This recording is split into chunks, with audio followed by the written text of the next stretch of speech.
Go. Hi everyone, this is Steve Yun sharing with you this video to help us prepare for this Friday's airway workshop.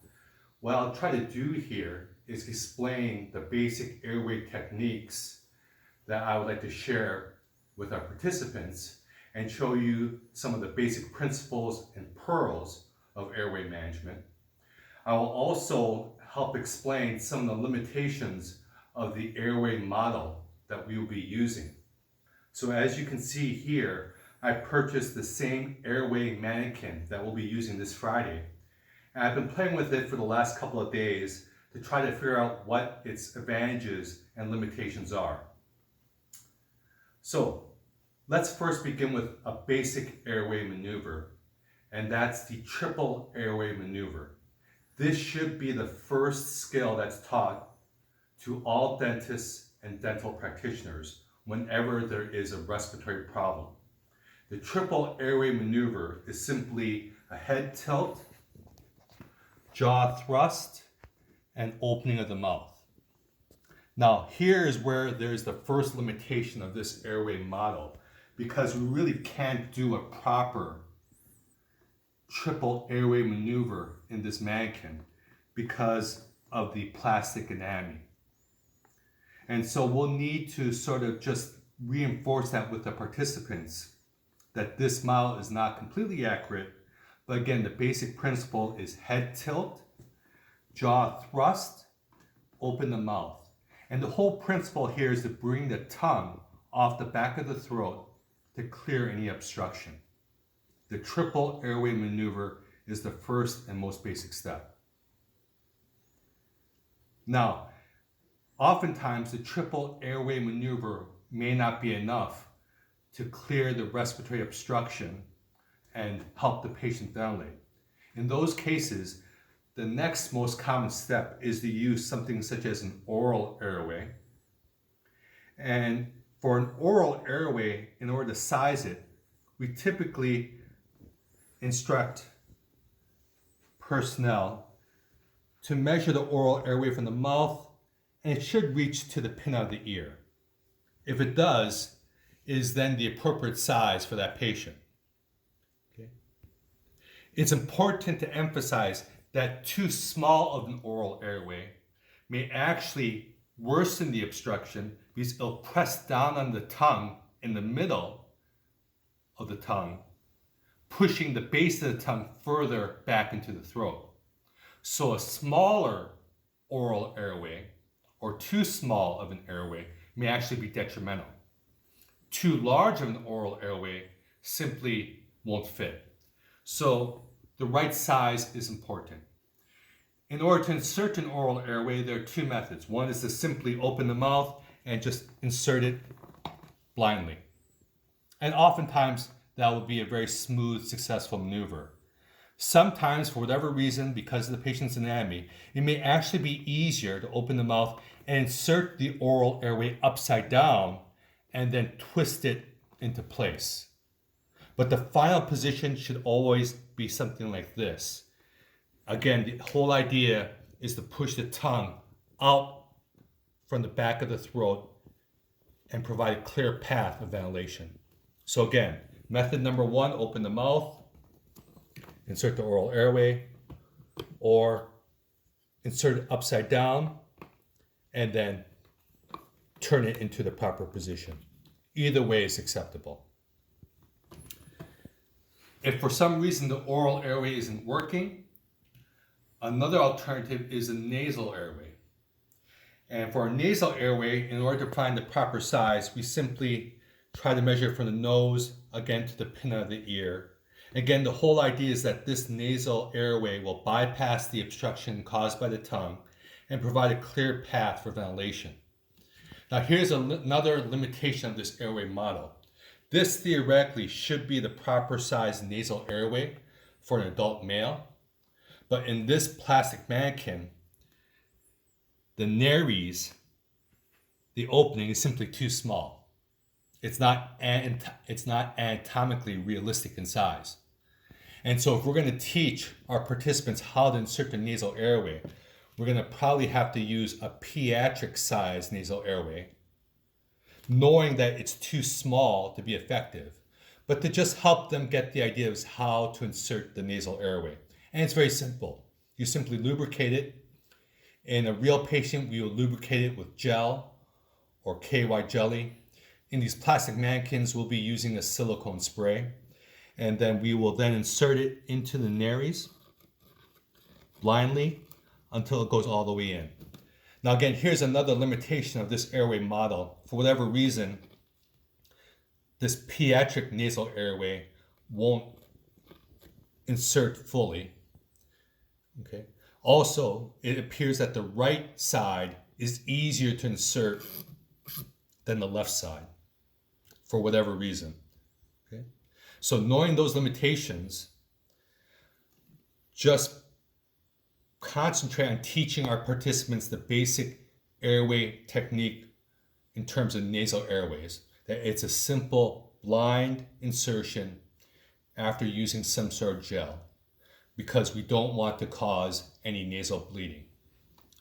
I should go back and point out that it's important to use gel on the nasal airway, but no lubrication is necessary at all for the oral airway. Okay? So let's review again. Triple airway maneuver. If that doesn't work, oral airway or nasal airway. For the purposes of this demonstration, I'm going to leave the oral airway in. Okay.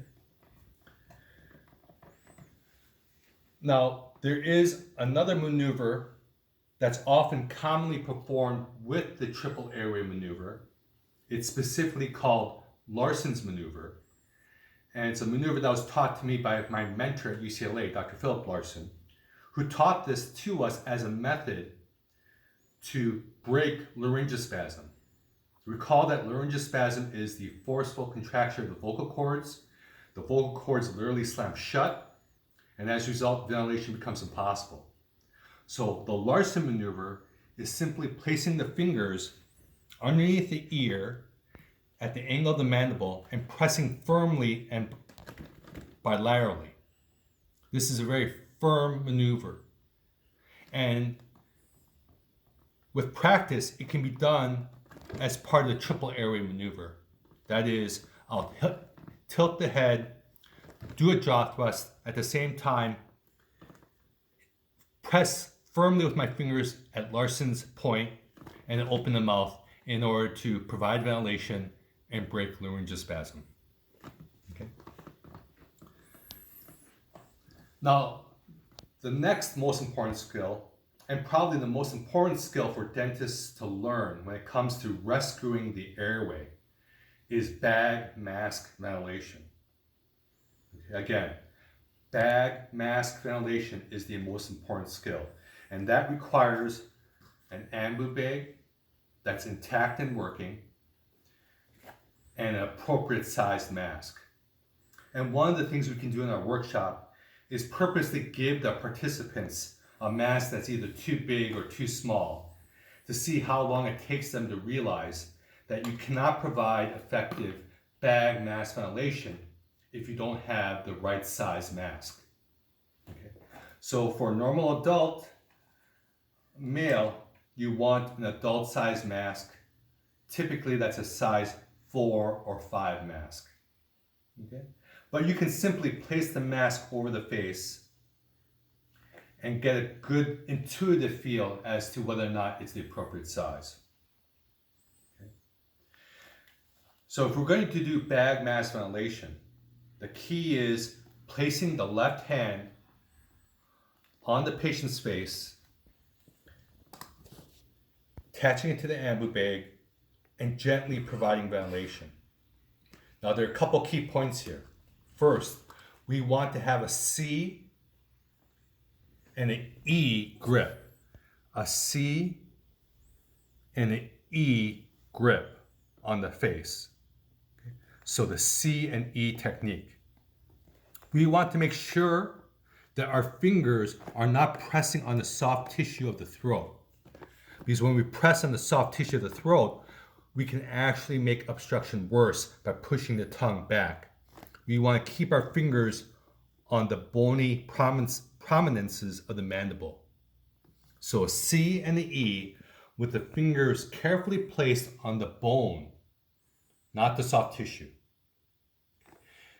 We want to pull the face up to the mask. We don't want to push down on the mask and worsen the obstruction by pushing downward on the face. We want to pull the face up to the mask. And then again, gently provide ventilation. Here is another limitation of our airway mannequin. Ideally, if we have a good mask fit and we provide ventilation, in some of the more elaborate, expensive airway mannequins, we would then see the lungs inflate, giving us positive feedback that we are effectively ventilating the patient. For whatever reason, in this particular mannequin, when I provide bag mask ventilation, we don't get that nice chest rise or inflation of the lungs. So we'll have to overcome that by teaching our participants that in real life they would look for chest rise and inflation of the lungs and breath sounds in order to make sure that they're providing effective ventilation. Okay? So again, C and the E, fingers on the bone, pull the face up to the mask. Now, what is the single next best maneuver to provide effective bag mask ventilation? Because oftentimes, this is not enough. That is, for whatever reason, the airway person is not able to create an effective seal. In those cases, the next most effective maneuver is for the airway person to use two hands, C and an E, C and an E, to create an effective seal. And oftentimes, two hands will help provide the seal that you need, that's necessary to provide effective ventilation. Oftentimes, when only one hand is used, we get a massive leak of the oxygen out the unopposed side. So using two hands will oftentimes fix that problem. Of course, this then brings up the issue that if you, the dentist or the airway person, is using two hands to create an effective mask seal, then you need a second person, that is a dental assistant or another person, to actually squeeze the ambube to provide ventilation. Okay? And so this is where practicing as a team is essential. One other point, and this is something that most dental assistants, or even actually most dentists, oral surgeons, and even anesthesiologists don't realize, but in a crisis situation, the most common mistake we make is we overventilate and hyperventilate the patient. Therefore, it's really important to emphasize that even in an emergency situation, we want to have slow, gentle, but effective ventilations. It actually is detrimental to the patient's brain and their cerebral blood flow if we are to hyperventilate the patient.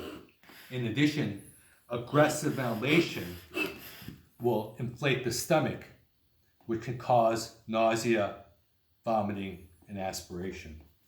So slow, effective, gentle ventilations at about 12 to 14 breaths per minute. Easy to say, but hard to do in a crisis situation. So this is a teaching point we need to reinforce. So again, for general dentists, this is the most critical skill and the one that we should emphasize: bag mask ventilation. If the dentist can provide effective bag mask ventilation, they can rescue virtually any patient from an airway emergency. You don't need to resort to a surgical airway. You don't need to intubate. Effective bag mask ventilation is the most important skill.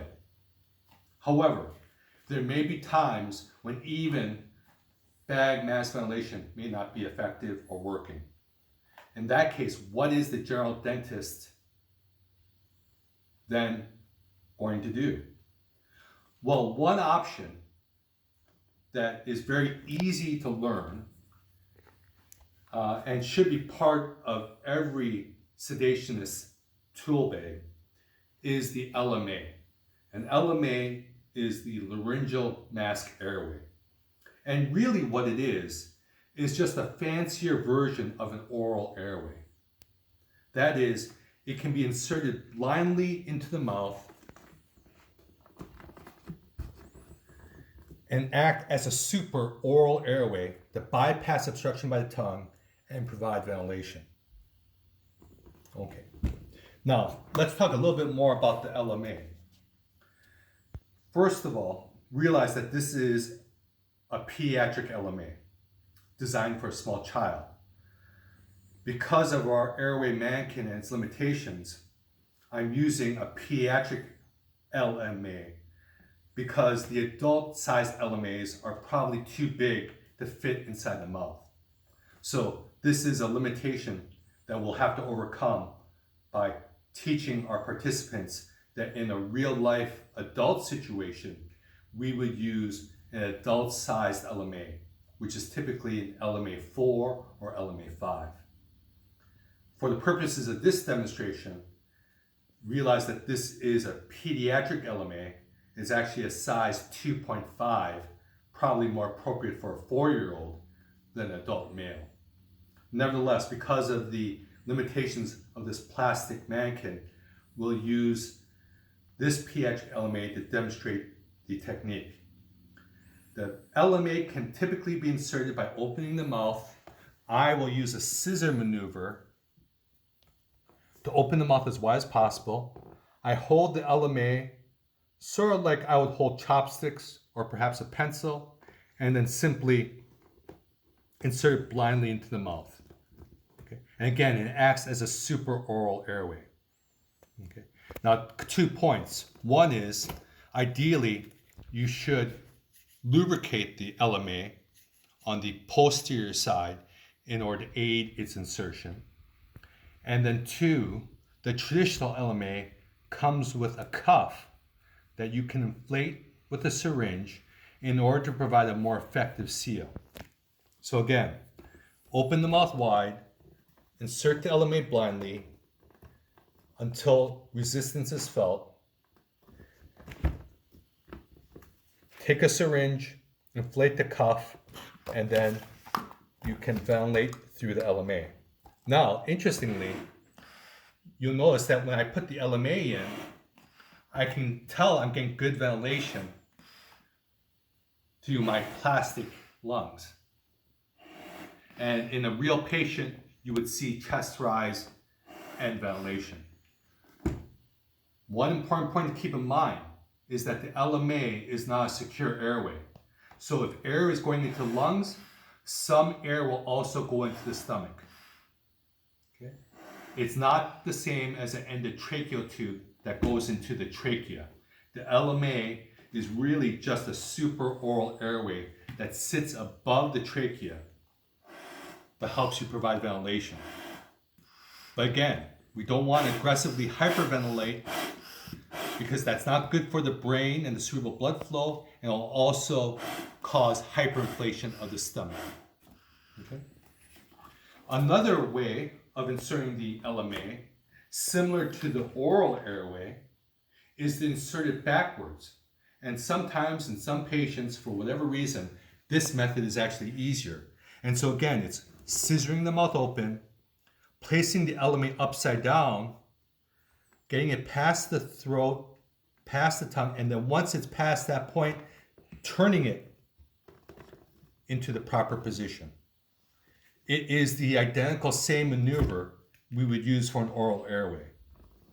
Traditional method, simply insert blindly. The secondary method is to insert it upside down and then turn. You can do the same thing with an LMA. The LMA is a great rescue device. It has revolutionized airway management and anesthesia because with very little training, any layperson, let alone a healthcare or dental professional, can learn how to insert the LMA. It's very safe, and when done properly, it's very effective. However, there's a couple of limitations with the LMA. One is that it can be floppy. And one of the most common problems with the LMA is that when it's inserted, the tip will fold back on itself. Can you get that a little bit closer so that people can see?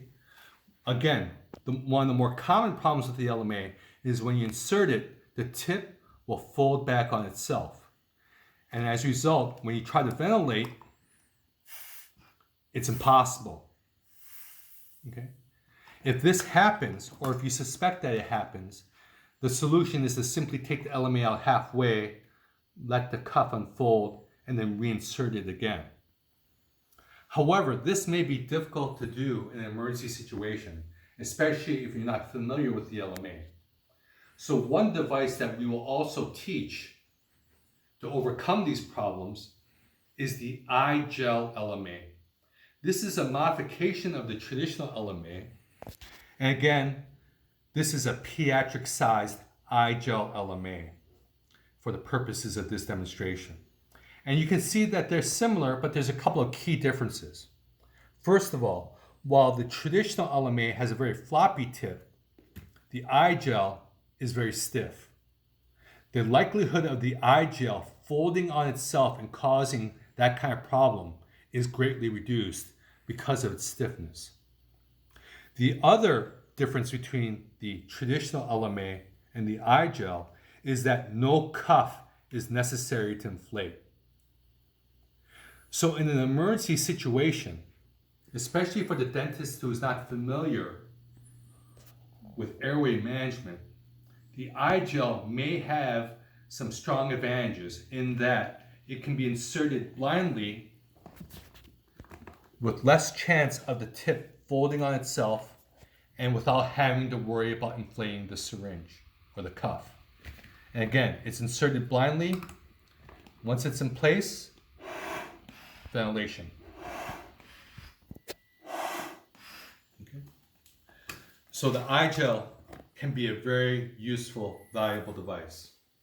And again, it can be inserted the traditional way, or if necessary, upside down and then twisted into place. Lubrication should also be used in both cases on the posterior surface of the LMA. Okay? I think that covers all our points. The key thing I want to emphasize again is basic airway maneuvers are more than enough. Okay? But as basic as these skills are, they require practice, practice, and practice. They are seemingly easy on an airway mannequin, but in real life, in a crisis situation, these skills are often lacking. And so in order to overcome that deficit, we need to encourage our participants to practice on a regular basis with different types of mannequins, on different types of patients if possible, with different types of devices, so that they become very familiar and comfortable with these maneuvers. The second point I want to emphasize with you is that these airway mannequins are great for the price point that we got them for. They're very cheap compared to the $2,000 more expensive models. But because of their low price point, there's some obvious anatomical limitations. And so realize that we're not going to really get a good, effective seal with the face mask. It may be difficult to insert a nasal airway. We may have to use pediatric size equipment in an adult mannequin in order to make the insertion more smoothly.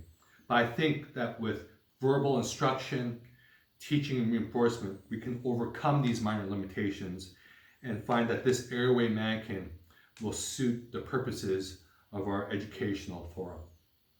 Okay, thanks very much.